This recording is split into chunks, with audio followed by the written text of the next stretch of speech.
This is On the Money with Ryan Wheelis. You might be watching us on YouTube, or you could be listening to us on the radio live right now. Either way, always know that you can call the phone number and get started on your own no-cost financial flight plan, 844-944-7555. I think on the total of today's radio program, which is a full hour every week, we've been talking about income. And one of the things that actually came out from LIMRA is, and this is one of those organizations that help. Who is LIMRA? Okay. Yeah, they're one of those that help oversee our 401ks. Did we reroute the gigawatt to the number 9 mainframe and change out the flux capacitor and add in some blinker fluid and solve the problem? You are correct. I always stop you when it gets to jargon alert, and I just did it.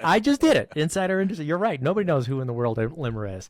How about this? Can we turn our 401k into a pension plan? There's been a newer offering. There's been a tool offering inside there. I'm wondering if you're a fan. I'll let you explain it. Well, Spike, I've actually lobbied on Capitol Hill. I actually have a picture of me outside of Nancy Pelosi's office, by the way. You're not the one with the feet on the desk with the hat on with the horn. No, that's not you, right? That was a different day. Wasn't that guy the shaman or something like that? It was Jake Angelini or something like that. Or I am. You not were that allowed to be in the building. You were legally allowed to be in. Yes, there. I had a pass. I was legally there. Yes, I was. I was there with a legitimate purpose. And what did you lobby? What did you lobby for? So we were lobbying at the time about QLACs. And so QLACs are called qualified long-term annuity contracts. And what we're seeing now is a retirement crisis. And like it or not, folks, BlackRock, their CEO, Larry Fink, I think Larry Fink's his philosophy of mine a little bit different on a lot of things, if you know what I mean. But one of the things I do agree with is he's saying that America is facing a retirement crisis. Yes, and the reason why they're facing a retirement crisis, and earlier in the radio show and other YouTube videos, by the way, we talk about how Americans feel they are largely unprepared for retirement. Well, why is that?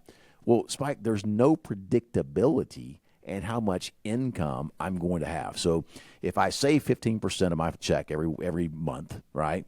I get a 5% match my 401k. I take advantage of the catch-up contributions at 50, and I get to match this, and I get market growth and all that kind of stuff. What can I spend? What is it? And the answer is you don't know. Nobody knows. Okay, and so when I had a pension back in the days of your grandmother and grandfather, for instance, they worked this long, and they could log in. Well, back then they couldn't.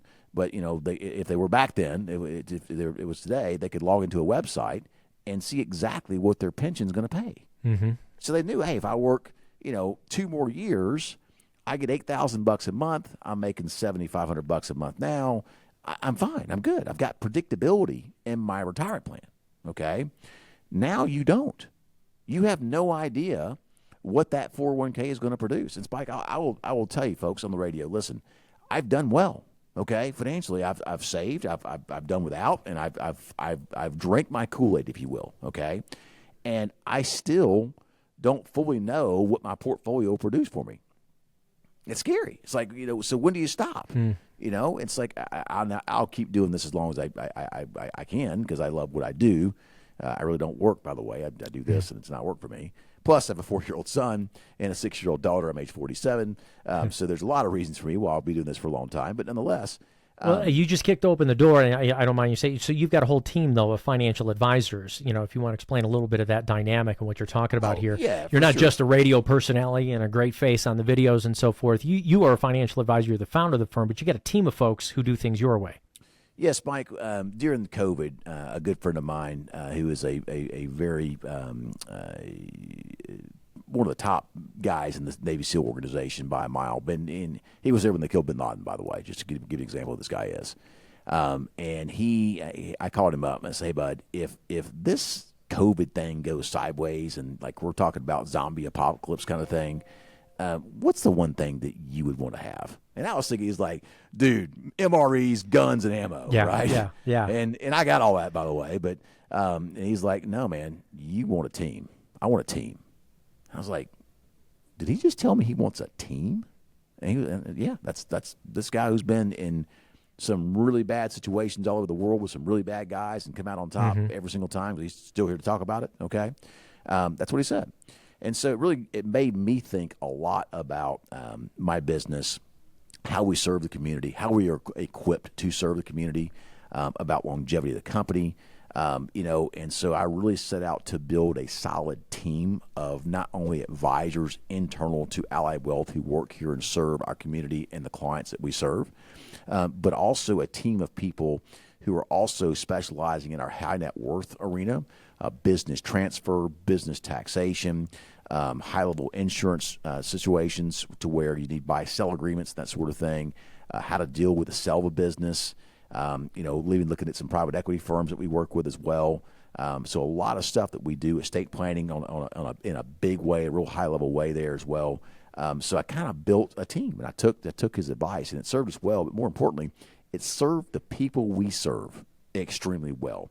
We elevated our game. We did that, Spike, and became a much, much better firm. And I'm so glad that I asked that question, by the way, of that awesome, awesome gentleman. Yeah, no, and that's great. And in fact, I just made a notation here. We're going to have him on in our video series as well. Let's bring him on for the radio show. I'd love to be able to talk to him. What did he learn from it? What was it like working with a team? How did that help prepare for his finances? I want to continue with that on another show.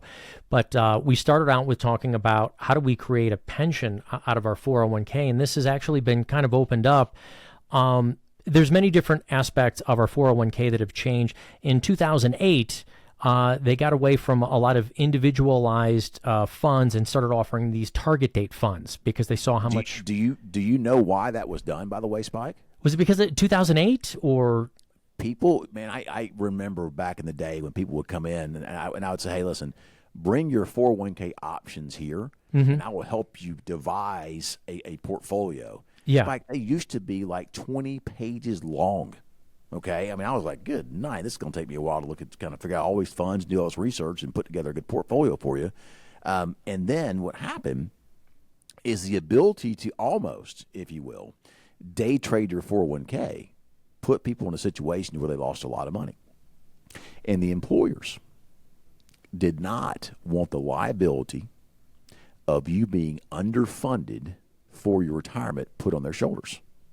So what they did is they came out with a very watered-down solution to where you can only buy index funds, okay? Occasionally you can buy a tech fund, that sort of thing. It's pretty rare. Or you can buy these things called target date funds. And that was their solution to people being able to kind of day trade their 401ks, if you will. Now, there's some folks out there who work at Exxon and some Chevron and some other companies like that can buy and sell the stock a little bit more. But beyond that, your options are very limited down and watered down. And so that's why that happened, by the way. Your company did not want the onus of you not being prepared for retirement put on their shoulders. It's that simple, okay? So going back to this, it's like, what do you do? So the whole thing is predictability, okay? Right. I know when I fly my airplane, I train for it every year. They do this thing called a V1 cut. And when we're at takeoff decision, the examiner doing my check ride pulls an engine. And we take the airplane off with one engine while we're on the ground still, by the way, when he does this. And with one engine, we go fly the airplane, okay? Now, I have that airplane because, to me, there's predictability involved. And if an emergency happens, that we're going to be safe, okay? That's my number one thing, all right? It's kind of the same thing here. The problem is, Spike, is that we're being driven to this four-letter word, this cuss word, in the financial services space called an annuity. Oh my God. That's just, Ryan just cussed on the radio. Call the FCC and fine him, right?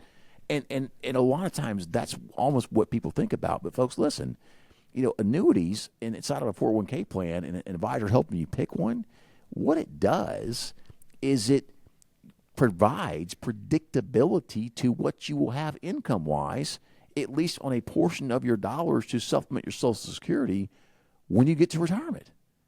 It's that simple. The problem is, Spike, is the insurance companies really don't do themselves any favors. They compete with your dollars, and I've seen annuities out there with a 25% bonus and 30% bonus and no bonus and this cap and that cap and this spread, and people are like, well, how do I figure out which one's right for me? Well, folks, none of that stuff matters. When you sit down with an advisor who understands annuities, like my team does at Allied Wealth, okay, is we decode the complicated formulas the insurance companies use to market their products and services to arrive at the most important point. And that is, for every dollar you invest into an annuity, how much income do you receive? That's it. The 25% bonus means nothing. The 30% bonus, it doesn't mean anything. The cap doesn't mean anything. The spread doesn't mean anything. The participation rate doesn't mean a thing. The only thing that matters is if I put $1 in and I defer for 5 years or 10 years my income, how much income do I receive? That's all there is to it. All right? We're going to have to unfortunately wrap this one up. We'll continue this conversation, but just to finalize it, good thing or bad thing, millions of Americans are asking for predictability out of their 401ks. Can you say in short, not a fan of an annuity inside a 401k? Is it yet to be seen? Spike, the problem is the opportunity cost. Ryan, I shouldn't have bought that annuity because it didn't earn. I could have earned more money by buying NVIDIA stock. I could have, folks, but guess what? You could have gone out and spent your 401k on lottery tickets and lost the whole thing, right? So you've got to pick your poison. There is no perfect solution, but I know this. I know my clients who have either a pension coming in or annuity income coming in with their Social Security, the only thing they complain about is the checks aren't bigger. Folks, we got to wrap it up here. For Ryan Wheelis, I'm Spike Spangle. Thank you so much for viewing our video. If you've been watching this on YouTube, if you wonder where this conversation started, go back to the last 2 or 3 videos. We load up the entire show here on the YouTube channel. For those on radio, that's all the time we've got this week. But you can still call right now. Folks are standing by, and you can get started on your own no-cost financial flight plan, 844-944-7555. Or if you want to know what your taxes are going to be in retirement, we can tell you that with a free tool that we have on retirenowhouston.com or retirenowaustin.com. For Ryan, I'm Spike. Thanks for watching. Thanks for listening. We'll be back next week.